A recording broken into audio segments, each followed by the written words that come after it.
So living according to the golden rule, which is do unto others what you want others to do unto you, this is fine.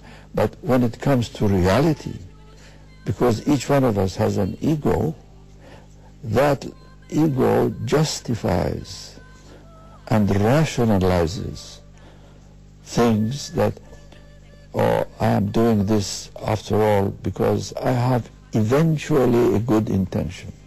Therefore, the end justifies the means. Because I have the intention of helping others in the future, whatever means I am utilizing now is of no importance. For example, I can lie, because eventually I have something good to do.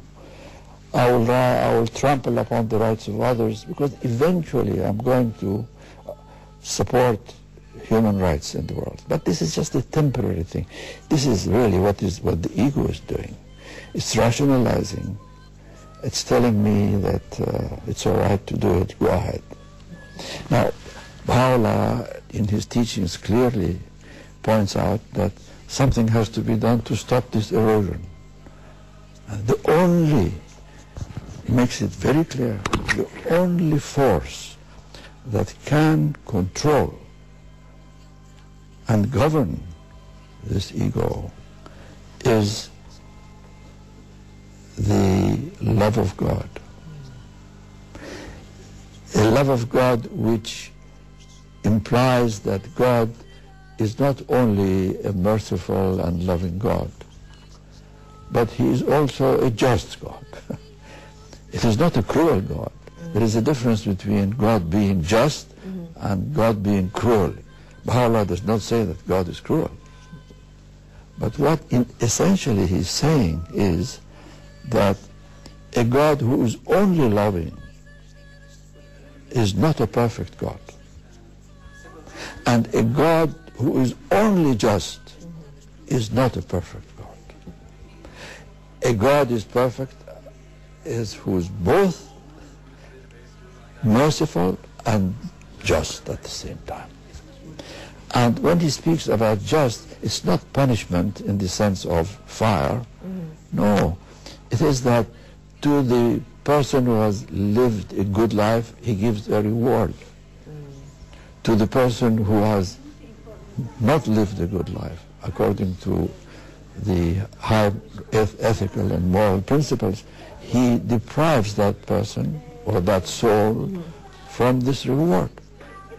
So in effect, when we think about it, the punishment is nothing but regret. It's an awareness, a consciousness that we have in the next world that, why did I do this? I shouldn't have done it. And also, why did I miss doing such and such a thing, which I could do, and I missed doing it? In general terms, they call this two types of sin. They call them sins of omission, when you omit doing something good, and sins of commission. Omission and commission. Commission is when you are doing something which you are not supposed to do. This regret is what it is. And this deprivation of a reward. A reward is when one is able to live in the next world in conformity with his good pleasure. That is heaven. So his displeasure becomes, if you want to call it, hell. In the Baha'i writings, we have a very good example for us to understand what this reward and punishment means. We find this explanation that if you look at a child's hope is to win the good pleasure of its mother. By looking at the mother, the child knows whether the mother is pleased or not.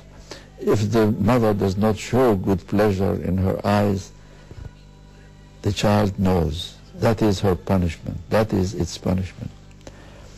So winning the good pleasure of one's parents for the child is heaven. And feeling that it's incurring the displeasure of its parents, that is regret, that is hell. So it is in this way that we should understand the reward and punishment in the next world. Now, coming back to my original theme, Baha'u'llah explains that the golden rule by itself is not enough. It should be supplemented by this awareness that there is a next world, that the soul is immortal, that this soul is accountable for its life on this earth, and there will be reward and punishment, not in the general sense that we find it taught in most religions, but in this very fine, very beautiful, in my view, and very acceptable way of that there is another world. And so this awareness controls the ego. Take it away, the ego goes on its way, and it erodes every ethical principle. So this is one area, the individual. The other area is the collective side. So the collective side is that when you study past religions, there is no system. It's only personal salvation. There is no system. Baha'u'llah explains that there are two purposes for creation. Two purposes, not one. One is to know God. And we don't know God because we come to know God only through His manifestation. So immediately what he's saying is that there are three levels. There's God, the Creator. There's man, the created. And then there is something in between. There are the prophets, the messengers, the divine educators, and Baha'u'llah explains that this level has always existed and will always exist. That God is inaccessible, unknowable. But through this level, He speaks to us. He teaches us. And that's how we learn. That's how we grow. So in the past religions, the time had not come for the messengers of the past to bring a system. So they left the system to the people. So every religious leader thought of one system. And this is why we have not been able to find one religion which could unify the whole world, because it lacks this other thing, which is the system. Baha'u'llah has brought a system, and he calls it the New World Order. None of the other religions have it. So he says, in order to organize the affairs, not only the spiritual affairs, but the secular as well as the spiritual affairs of humanity, you need a system. So with this system as a central authority for humanity, and with that ethical conduct which is governed and inspired by the love of God, these two, when taken together, then you have a good solution. One of them alone will not do it. If you have only ethics, it will not work by itself.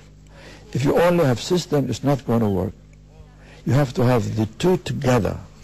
And this is, in summary, the message of Baha'u'llah. Foi a Escola Baha'i de Verão de 2009. Se gostou e gostaria de participar no próximo ano, não hesite e contacte a Comunidade Baha'i de Portugal através da Avenida Ventura Terra, número 1, 1600 em Lisboa. Telefone para 217590474 ou então envie um e-mail para gai@bahai.pt. Pode também saber mais no site www.bahai.pt, onde pode inclusivamente rever o programa de hoje. Muito bom dia e até ao próximo programa.